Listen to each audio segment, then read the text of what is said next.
Hi everyone, and welcome to yet again another How About Some Marketing webinar. It's my pleasure and privilege to have a special guest tonight in the person of Ken Gray. Before I'll introduce briefly Ken, I'll let him do the introduction and tell everyone what he's all about and what does he do and what has he prepared for us tonight.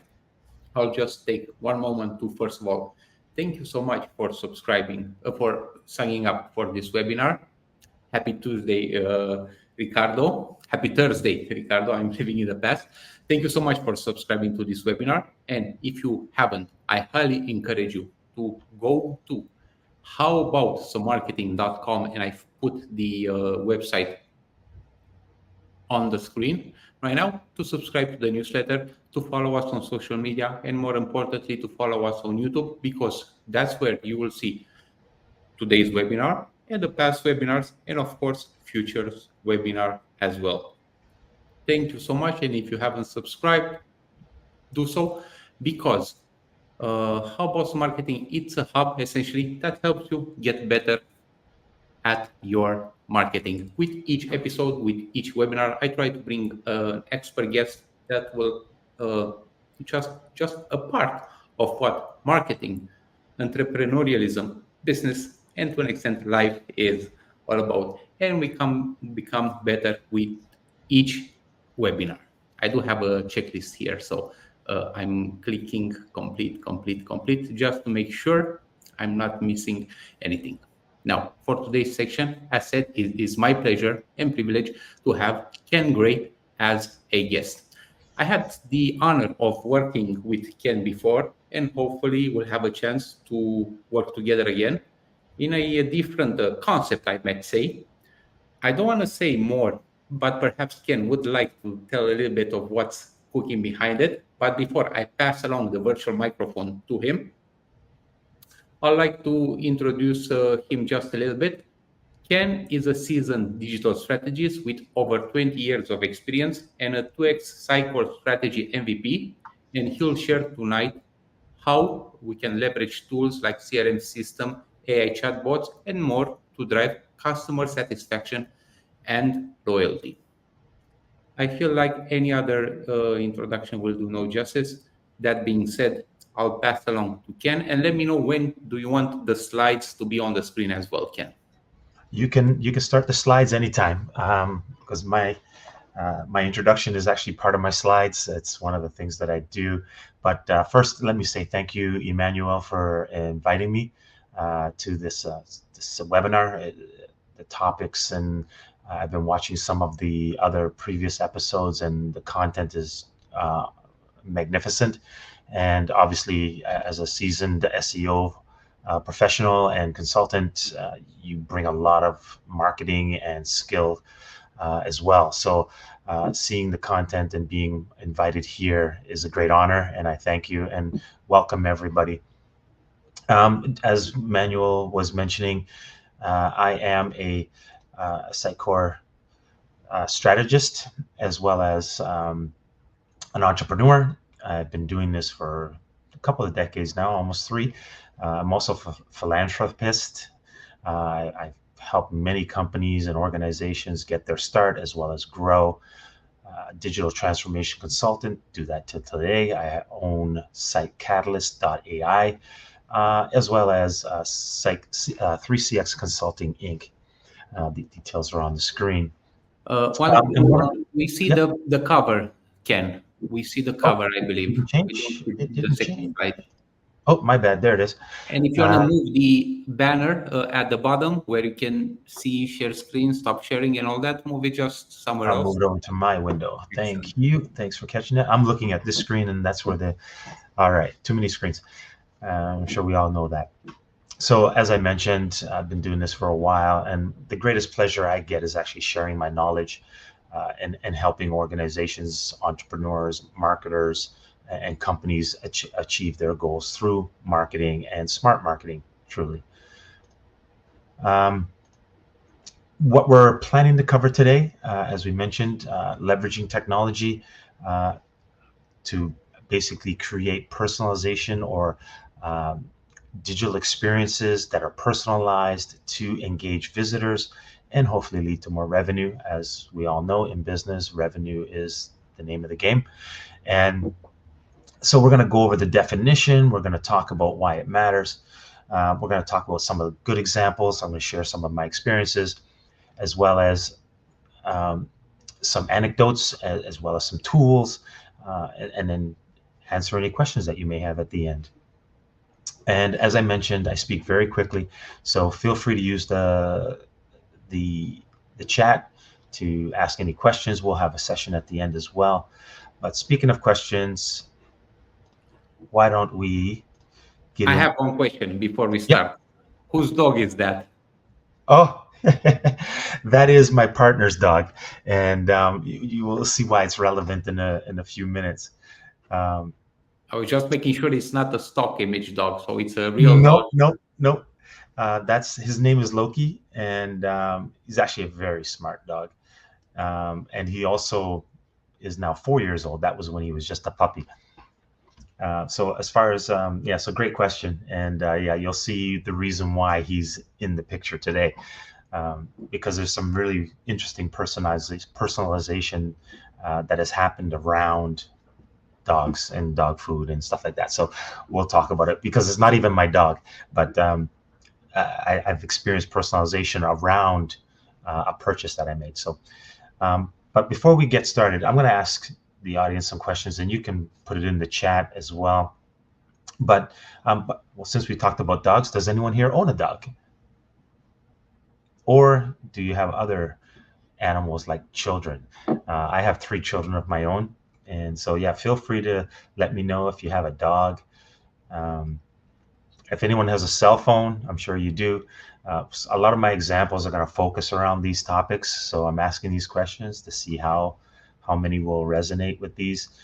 And then, has anyone ever shopped at Canadian Tire? And I'll explain why that's important later as well. And if you have a cell phone, there's an example that I'm going to share as well about how to do personalization, how not to do personalization. We have some answers. 3 kids and a cat by Alex, and Joanna has 2 dogs and 3 cats. Wow. Okay. So this might resonate with you. And if you like personalized experiences, then I would say shop at Canadian Tire. For Because they those do a great who know, Canadian Tire is a Canadian, what's the US equivalent of Canadian Tire? Many are from the US, actually. Many of our Yeah, guests. actually, if you're from the US, PetSmart might be one of those. What's another one? Yeah, maybe somebody else can share. Target might be, not Target's not a really good example. That's more of a department store. Canadian Tire deals in like automotive stuff. They've really branched out, but it's a Canadian version of like a Lowe's. Home Depot might be another one. Yeah, but here in Canada, we have Canadian Tire, which offers a lot of different things now, everything from seasonal household goods and so on. And we'll share with you some of the experiences with this company in particular, but also how other companies have been doing it, and what works and what doesn't work. So let's define. Yep. Sorry, Christian said that shopping at Canadian Tire is a Canadian rite of passage. Yes, and they've got a great points program, by the way. Yeah, definitely a rite of passage. So what is personalization? So personalization is the method of sharing targeted, relevant content to your contacts based on their characteristics and behavior, such as location, gender, and previous interactions with your brand. Now, that's a mouthful. So what does that all mean? Well, let's focus on what it's really trying to tell us. Relevant to your contacts. So personalization is not about us as the marketer or about us as the company. It's truly about your customers. And how do we create an experience that they feel that they are being spoken to as an individual rather than just, part of the herd or part of the masses. And so we're going to share very quickly just about some of the ways that you can do this and why it matters. So personalization, again, is not about us as the marketer or the company. It's really about the prospect. So the more we know about our customers, the better we are. So notice it says things that we can learn about our customers. What are their characteristics? What are their behaviors? For example, characteristics would be owns a dog, owns a cat, has children. Behaviors, shops on a Sunday, um, likes to do webinars at 7 o'clock at night. Um, where are they located? Canada, US, China, Europe, wherever they happen to be. These are all factors that you can actually personalize on. Their gender, very important, especially now that as we have multiple genders, or identifications, then being able to speak to individuals as per who they are is very important. And that makes people feel welcome, that makes them feel included, and also gives them that feeling that they belong. And obviously, previous interactions with your brand. For example, if you had a customer that came into your store, and let's say you're selling shoes, and you know that they bought high heel pink shoes, then you know that possibly it's a female customer. And so if they bought those shoes, maybe they want another pair of shoes. And you would be able to see the style that they've chosen. And if you can have those interactions, those previous interactions, that data, very important, keep that word in mind. If you have that data, you can actually personalize the experience even further as they continue to do business with you. And this creates, as Emanuel talked about earlier, brand loyalty. We have a question. Naturally, you Yep. see, I'm putting the questions. I can put them on the screen. Naturally, if you're looking at the same screen, but Ricardo has a question. Yep. Is the data of the prospect? Yes. The data would be of the prospect or of the customer. So it could be both, either someone that you haven't done business with yet or someone that you've already done business with. Obviously, the one that you've done business with already, you should have a lot more information from. But you could also use data such as geolocation, because you might not know the customer yet. They might not have bought anything from you. You might not even know their name, but if you have their geolocation, at least you can start collecting that information. Now, there's been a lot of changes recently with cookies and privacy and such, so it's important to stay on top of the data governance rules and laws that govern every particular country. So Europe has a very strong advocacy for privacy, so you got to be very careful on what you're collecting and when and how you disclose that information. But yes, you always want to be collecting as much information about your customer. They say that there's a book that I read years ago, and this guy was doing it old school, and he had 66 questions that he would ask his customers.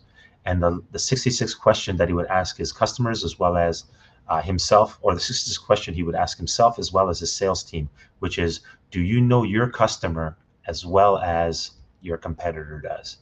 And so the more you know about your customer, the more competitive you can be and the more you can engage with them on a personal level. They also say that the best form of advertisement is word of mouth. So if you can connect with a person, they will share your brand. They will share that experience with their friends and family. And speaking of friends and family, if you have children and they're at the age where they can actually create Father's Days or Mother Days gifts for you, anytime you get something that's personalized from them, number one dad, I remember got a cup from a clay cup from my son, and he gave me, he put on there, number one dad, that makes us feel great, so anytime you can get that type of experience for a customer, where they feel that they are connected to you, you will have a customer for life. And obviously that means more revenue. So I already talked about why it matters a little bit, but let's talk more specifically for businesses. Number one on this list is engagement. Number two is cutting through the noise. And number three is more revenue. And I'll share some examples of that. So let's talk about engagement first. So remember the dog on the front, Mr. Loki? When he was a puppy, he didn't eat a lot, but now that he's grown, he eats quite a bit. And I remember earlier in January, I had gone to Canadian Tire and I'd purchased some food for him. A month later, just about a month later, I get an email, and this screenshot is what the email said. Stock up before you run out. And because it's not my dog, I had to check with my partner, and I asked her, are you running low on dog food? And sure enough, it was just about ready to finish. And that email came in just at the time that we needed it. And of course, I went and made a second purchase.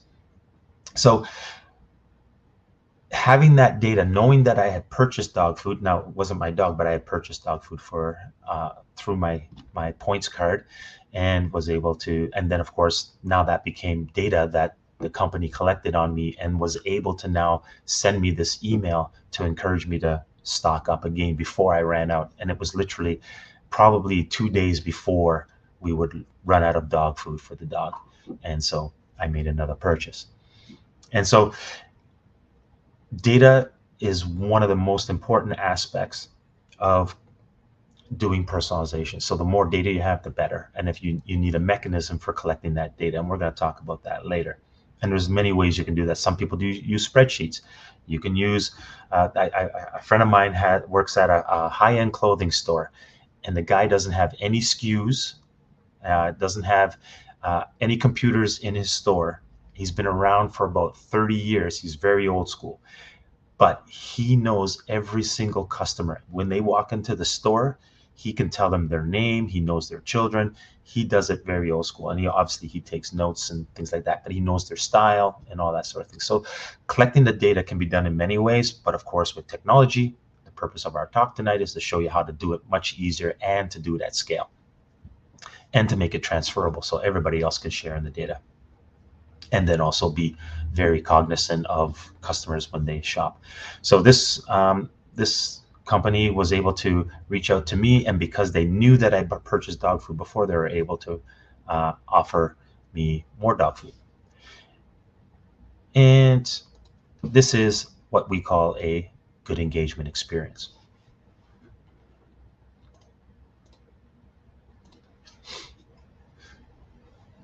The alternative is a bad thing, and it says I have here, don't get me wrong. And the reason this is I'll tell you another story. So this one here, you see the iPhone there. And this is again for all the iPhone users. What I'm about to say is about my personal preference and may not have your own, and you may have your own, but there is no love lost. But I'm not an iPhone user. I am an Android user. In fact, I love Samsung phones. So I've been with my wireless provider probably for about more than a decade. I think it was 11 years. And one day I got this email promotion, and they were asking me to upgrade my phone. So you would think that after 11 years, they would know what phone I'm using. No, they sent me an email asking me to upgrade to an iPhone X whatever. I don't know what it was. I don't know what version. It's probably like a 10 or 11. This was a couple of years back. And I was offended. I was like, I've been with you and of course, because I'm in the industry, I already knew that, they use my name all right, like personalization in an email. They'll normally have like, Ken, comma, and then they'll have a subject line, right? Trying to get your interest to engage you. But everything else in the email was wrong. They got it wrong. They knew for 9 years that I was a Samsung user, and yet they got it wrong. And so I was kind of offended. I mean, being a marketer, of course, I took a little offense to the fact that they didn't get personalization right. And this is a big telecom company, not a small one. And so, and I've never been an Apple user of any other products. I think I have an iPad, but I never use it. It just sits there collecting dust. So one of the most fundamental needs, and the reason why this is important is because one of the most fundamental needs of human beings is to be noticed or to be seen or recognized as themselves. You want your brand, and most people will say that they want a brand that gets me. So for this company, that was a bad experience. I've had other experiences with other big brands, especially several years ago, back in 2005, there was a big motor company. I owned a particular brand of vehicle, and they got everything right. They got the messaging right. They knew what vehicle I was driving, but the branding itself, because again, I'm in this field, they didn't know that I would be looking at the way the content was formatted. And so they had all kinds of different fonts, all kinds of colors. You can tell it was somebody that didn't know marketing that was presenting the information. And they immediately got a move to delete inbox because I wasn't trying to read. It was just a mess. So you got to make sure that you got to be on brand, and you also have to understand your customer when you're messaging them, because it all matters. The small things matter. More revenue. So when it comes to personalization, we've seen statistics and companies have reported many advantages to actually having the right message to the right customer at the right time. And here's an example: 20% increase in sales just by using automated personalization. Now, so far I've shown you examples of email personalization, but you could also personalize web content. So as somebody visits your website, does different things on your website, you can actually present different content. And I'm going to share at the end some of the ways you can do that with different levels. So if you're a small company, you can use certain tools that are fairly affordable. If you're a medium-sized company, there's other tools that you can use that are within a bigger budget, which gives you more capabilities. Maybe embed some of the other tools like CRM, PIMS, product information management systems, so that you can do a lot more of the sophistication or sophisticated personalization within your engagement. We also have 80% of marketers reporting that there's a positive ROI when they use personalization in their campaigns. So if you're sending out any type of campaign, whether that's on social media, if you can speak to a demographic specifically, they will typically engage more, and you will gain more customers. 60% of customers will also say that they'll give you even more or become repeat customers if they have a personalized shopping experience.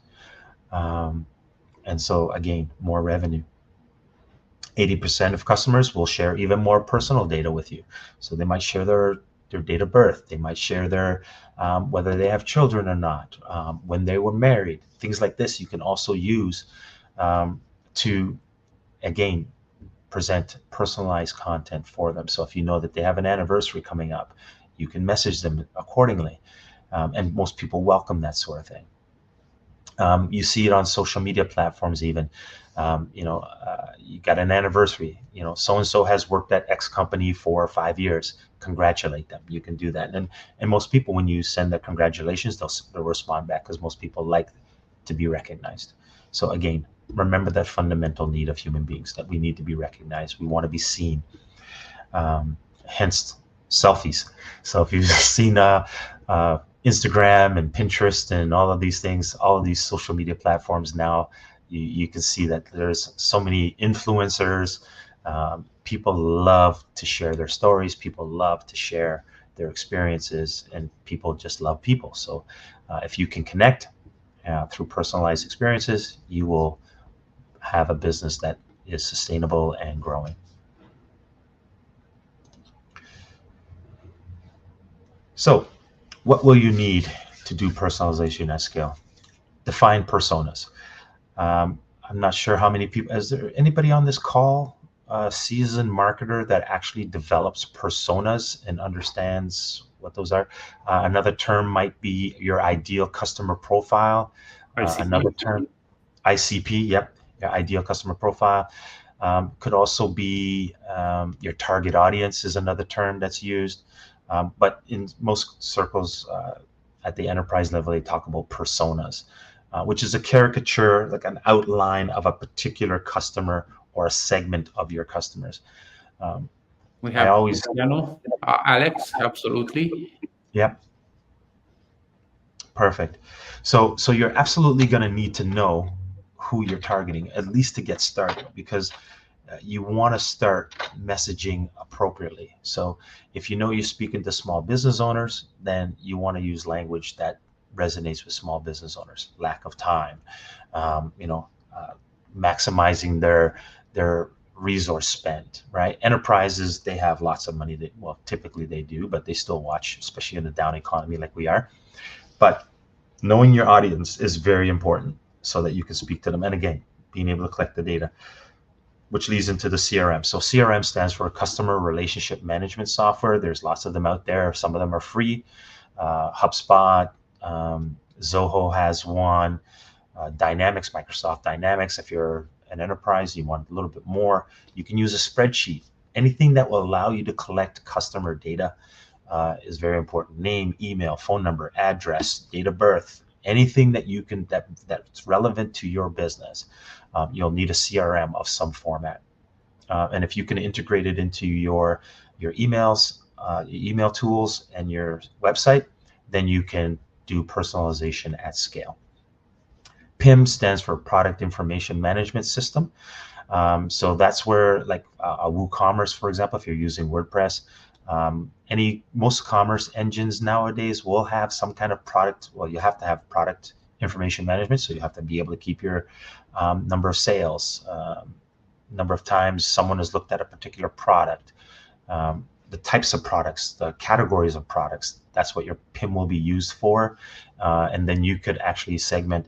And as you see on the screen there, you can then do things like, you may also like, and this is another email that I got saying that, treat your pet to something nice, right? So another way to engage, because they've seen me buy dog food, why not give your dog a treat? So again, your PIM will help you do that, being able to send those emails out so you don't have to do it manually every time. You could just set it up one time, and once you find a dog owner, it'll automatically go out to that individual when you do a campaign. And that obviously depends on your email tool. Again, many out there, MailChimp, HubSpot is one. I use HubSpot a lot. There's so many. Constant Contact, I can mention all kinds of brands, but there's hundreds and hundreds. So you'll need an email tool, and then obviously a content management system. Robust content management systems like WordPress and others will help you to leverage that data coming into your website. So be it the ability to create forms, the ability to collect that data and send it over to your CRM, and then send it into your email for marketing automation. Everybody, I'm sure, has received, if you've subscribed to this webinar, you would have received welcome email. That's an automation tool that you could use to also leverage and do personalization in. You would also probably would have maybe gotten a reminder that this was happening. So if you've subscribed 2 weeks ago, you would get a reminder a day ahead, a week ahead, 1 hour before. So you've probably would have experienced some of these things. Am I correct? I tried my best. I use Eventbrite, and that in itself, it's a CRM, very Yeah. tiny, limited to the event per se, but you have the possibility, to see, to have people subscribe, to send them communication and so forth. Ricardo Yeah. has a question he put in HubSpot. Not sure what he's referring to, but maybe you want to address Sorry, that. what was the question? The question is? HubSpot. Yes. So HubSpot.com is a CRM, and it's also an email marketing tool. It also has many sales. It's actually a very robust tool for doing personalization. And so what you can do with HubSpot is you can actually create web forms that you put on your website. And when someone fills out that form, they will automatically be entered into the database, and you can set up automations. Now, it does come with a cost if you want that automation feature, but it's a great way to get started if you want a robust system. So, and again, it can go anywhere from free up to $800 a month. So depending on the size, but there are others out there like that. But I like HubSpot because of the connectedness and the ease of use. And obviously it has a lot of resources for learning. So if you want to learn all of these tools and ideas that I've been sharing here, HubSpot has a lot of great tutorials, even on creating personas and so on. So it's I a really might great marketing tool. And I believe Google just bought them, if I'm not mistaken. I haven't heard about that, but there isn't any topic on digital marketing where there isn't an article, a blog from HubSpot that answers that question. Most of the time, the first result, if not the first result, one of the it's on the first page for sure. We do have some questions. Do you want to take them Yep. now or towards the end? I can Yeah, no, now is good. Now is it good. on Yeah. the screen.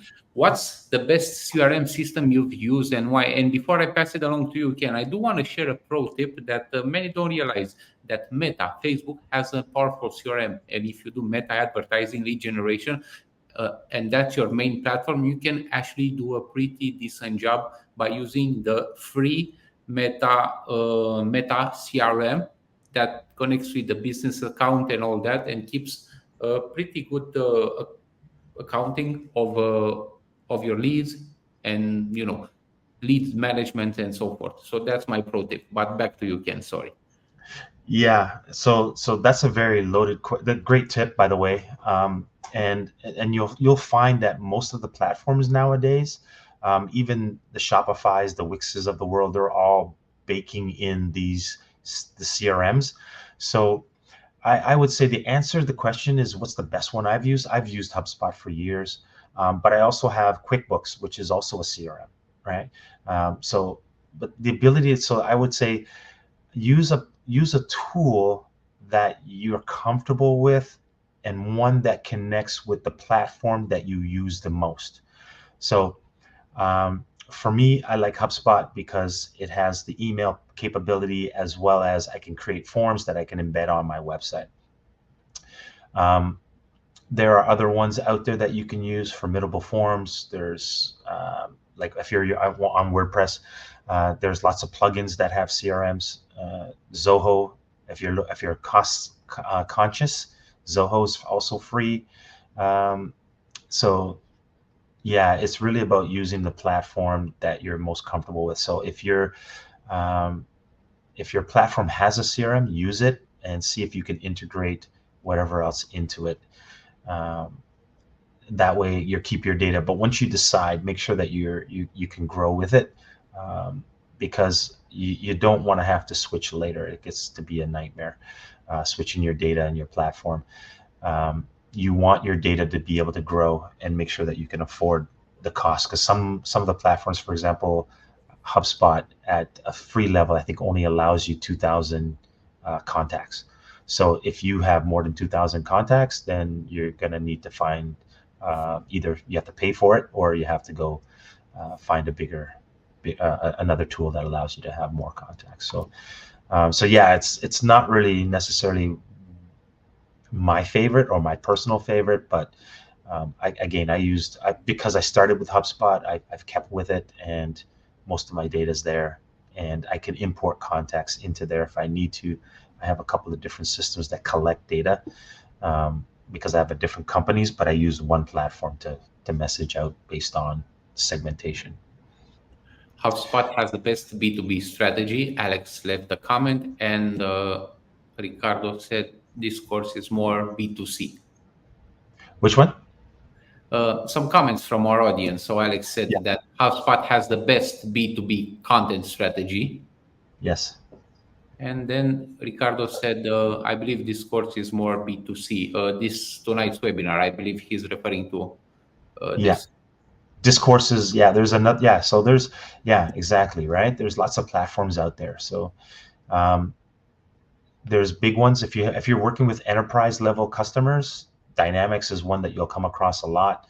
Salesforce, you'll hear about, another big one. So there are so many tools, but if you're a small entrepreneur, under 5 million, then Zoho, HubSpot are great tools, and HubSpot is great if you have, even if you only have $50 to $100 a month, you can get really good feature set out of HubSpot for most small businesses.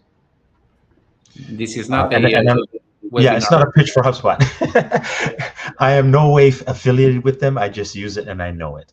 I know lots of people use Zoho as well.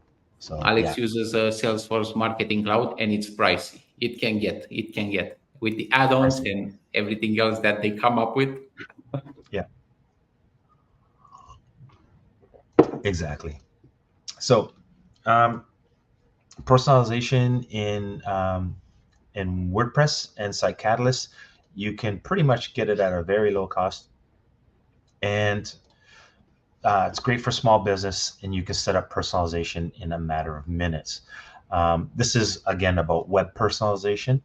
So if, for example, I went to, I wonder if I can pull that up real fast. Where is that? I'm just going to pull this up. Hopefully this shows up.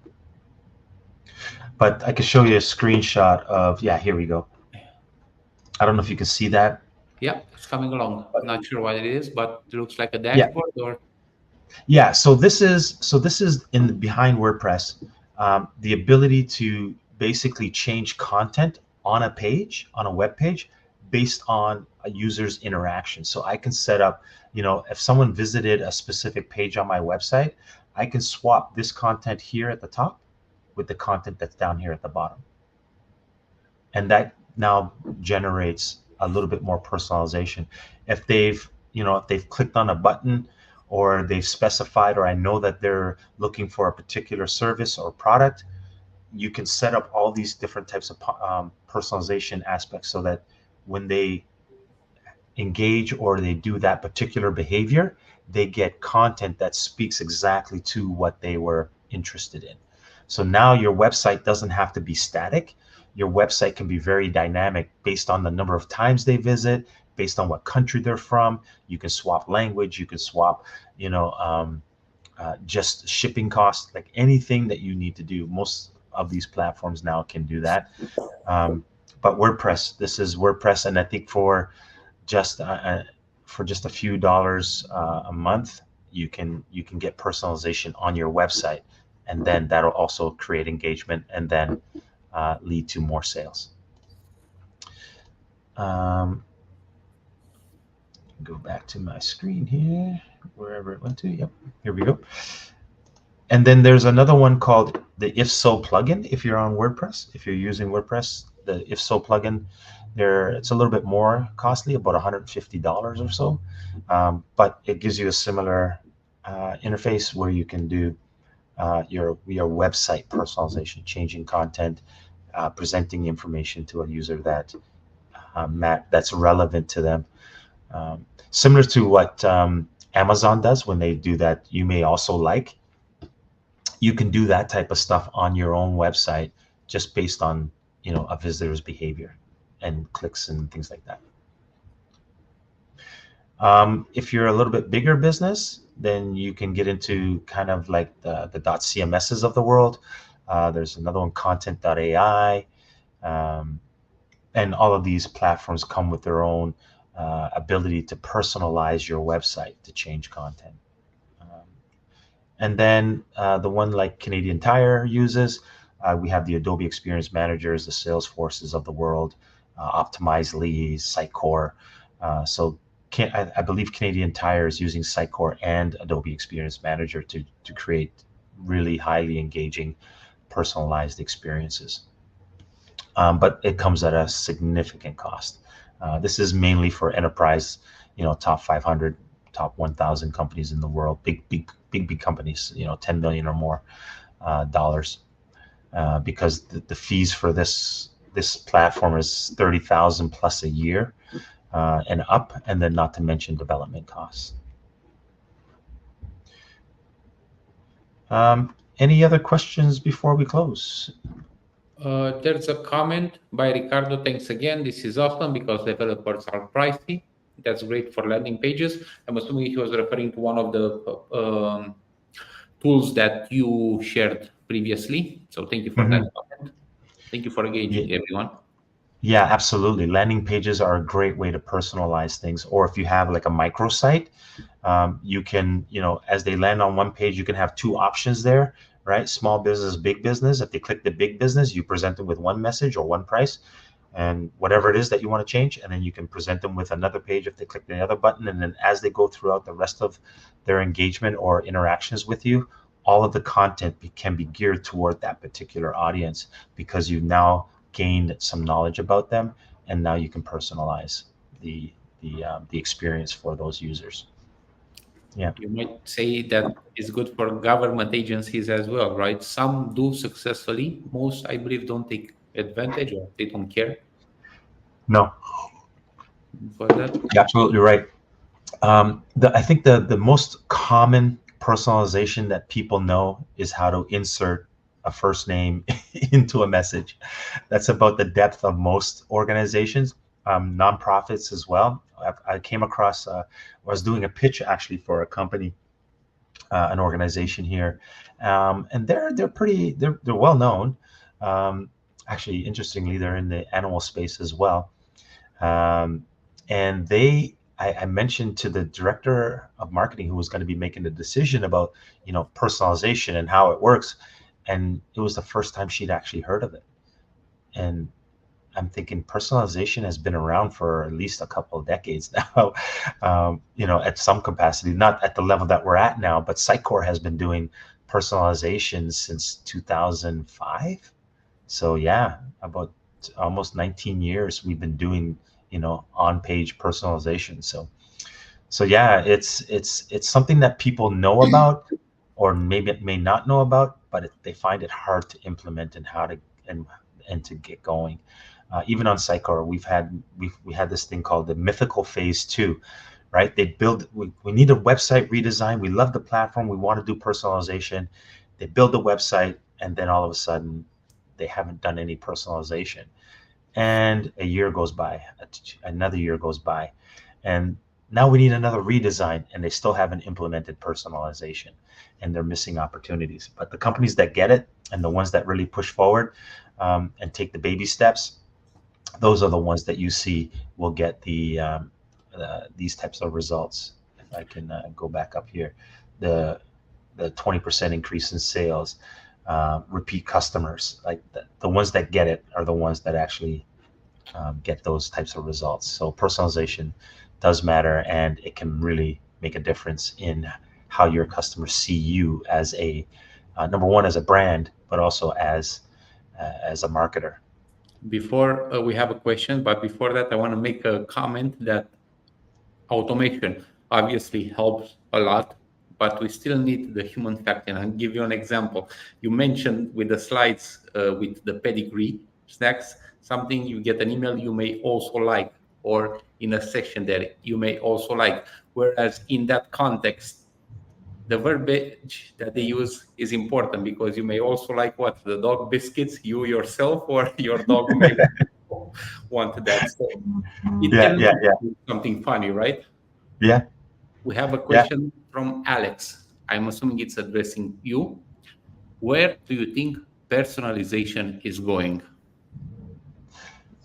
Great question. And this is one that's really become a hot topic because of artificial intelligence. Um, I believe that personalization is only going to get, and again, so it's interesting. There's a juxtaposition here. First of all, there's artificial intelligence, which is actually able to do predictive analysis and all that kind of stuff a lot better, especially with big amounts of data, right? So we have so much data being collected on individuals and so on, that we're going to see it become even more pervasive. But on the flip side of that, we also have governing bodies that are fighting against it, or I wouldn't say fighting against it, but they're wanting to protect the consumer's privacy. So we have that juxtaposition where, but I think that the the consumer will ultimately win out.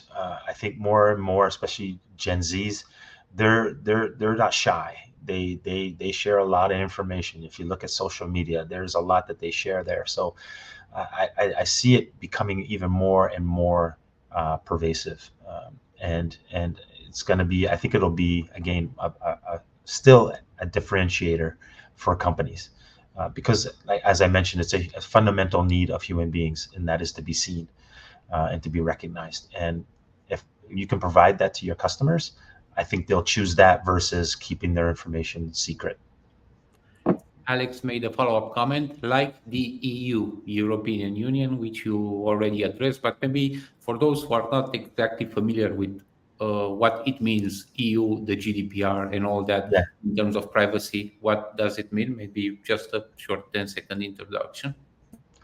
Yeah, so GDPR is probably the strictest in terms of disclosing how you collect personally identifiable information. So name, address, things like that, financial information, um, and also allowing the individual to control how it is kept and for how long. So, for example, if I give a company my information, the GDPR states that number one, they have to tell me how they're going to use my information. So that's why the privacy policies and terms of use and all those things exist. And they're only supposed to collect that which is necessary to conduct that specific transaction.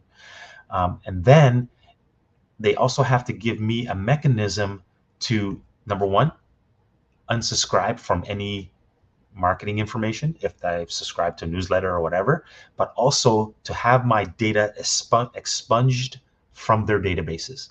And they also have to keep track of that information and that process, so that if there's an audit done and I have a complaint saying that my data wasn't removed, they would need to prove that they actually have removed my data. So they're very strict on that. And most companies or organizations and countries are adopting similar policies. Unfortunately, it's for everyone, not just for the big companies. Yeah. And I see many small companies struggle with allocating the required resources to actually implement such a thing, because Yeah. it might be simple, but it's never just a plugin on your website. It's No. usually more than that. And you most websites in Europe. I watch football a lot, Mhm. so whenever I visit, it's a painful process of clicking all the banners and accepting all the cookies and all those things while I try to get my information. Yeah. But all the small companies again fall under this umbrella. One note Yeah. I want to make, and we're getting close to the end, but we're not there yet. And Alex made a follow-up comment as well, so we'll be addressing that. In terms you said about artificial intelligence and all that, Mhm. use there isn't any tool online that I use right now that doesn't have some sort of an AI component, including Mhm. Google Analytics as well. One of the still most popular analytics tools for websites and user behavior on your websites as well. It does feel like you need to be at least a junior data analyst to navigate the new landscape and all those things, but it does have some powerful tools as well, some predictability tools as well that can help you with the strategy and overall your marketing efforts, and can assist you suggesting, sometimes predicting that more sales of these products are uh, supposed to happen next month or so forth, so you can adjust your paid advertising efforts or anything like that. So it's already there. I do want to make a note here about Alex's comment, and he's very generous. I agree that personalization will get better with AI, but I think people have become more sensitive to sharing their data due to negative risks. So business leaders have to think more creatively on how to entice their customers to willingly provide their data, so long as there's something in it for them. Yes, that goes back to I think it's this slide. Nope, not that one. This one. We see any questions right now? Right here, this one. 80% of customers will share, whoops, right here, their personal data in exchange for deals and offers. So, but it has to be the right deal and offer, right? It's not just any deal and offer. For example, iPhone, my telco, or my previous telco, I changed from them shortly after that, not because of that bad email they sent me, but just because their package wasn't in line with my budget anymore. They kept raising the rates. It's a problem we have here in Canada. If you come to Canada, you'll find that we pay the most when it comes to wireless. But in any event, yeah, the right offer. So don't offer me an iPhone. I'm not going to share any personal data with you if you offer me an iPhone. I'm an Android guy. And vice versa. If there's someone that's an iPhone person, don't offer them an Android, right? Because especially if they're a lifetime user, right? If you know that they've been a customer and they're brand loyal, chances of making them shift is going to be very hard. But again, building that trust comes from engaging with them, and it's baby steps, right? So yes, people are less and less likely to share information, even an email address. Before, you could get an email address fairly easily, but now, inboxes are swamped with spam. People get email addresses from all over the place, and I'm constantly fighting spam. Mind you, because I'm a public figure, I share my data. I don't mind because I know how to use my filters and I can create rules and send junks. But yeah, if you can take baby steps with customers, get that first interaction, offer tremendous value for a little bit of information, add more value for a little bit more information, you'll get to the point where you actually have enough data where you can really create lifetime customers. So great point. Speaking of data and collecting data, I do take this opportunity to remind everyone to go to howaboutsomemarketing.com and subscribe to the newsletter and to our YouTube channel, where you'll see today's recording, previous and future events as well. But Ken, I love that you put my pretty face out there with YouTube. But if people want to connect with you, how can they? Well, let me share a hint. If you go to howaboutmarketing.com, you'll actually find a link to this webinar and links to Ken's social media profiles and website. But why don't you tell them? Yeah, absolutely. So my email address is ken.gray@3cxconsulting.com. And again, that's there. You can also find me on LinkedIn, Ken Gray 15. So that's my LinkedIn. If you do slash, you'll find it. And yeah, everything else from there is pretty straightforward. I just mentioned 3cxconsulting.com. That's one way you can reach me. You just go to the website. There's a booking schedule there. Schedule a free talk. I can answer any questions you have. As I mentioned on the first slide, I'm a philanthropist, which means that I help people. I love helping people. So, more than willing to talk with you, to share any other insights or answer any specific questions that you have about your particular challenge or idea that you have. So yeah, feel free to reach out. I'm more than open. I know you're something more as well, Ken, as a very an athletic figure as well, as you, if you want to share something about that. Oh yeah, definitely. As I mentioned, philanthropy. So yeah, I actually am the board. I'm on the board of SHIELDassociation.org, and they are, well, we use, it's SHIELD is sports helping individuals elevate, lead, and dream. And so I'm a basketball coach, is basically what Emanuel's alluding to, and I'm a basketball fanatic. So if you have basketball tickets and you want to go check a game, hey, just let me know. Before we finish, I do want to address a question that Ricardo asked at the beginning, and thank you for everyone for the comments and for the interaction, for the engagement that you offered tonight. I do want to address a question about recommending a book about SEO. In my opinion, SEO you learn by doing. There probably webinars will be more. You'll get more information from watching a short webinar.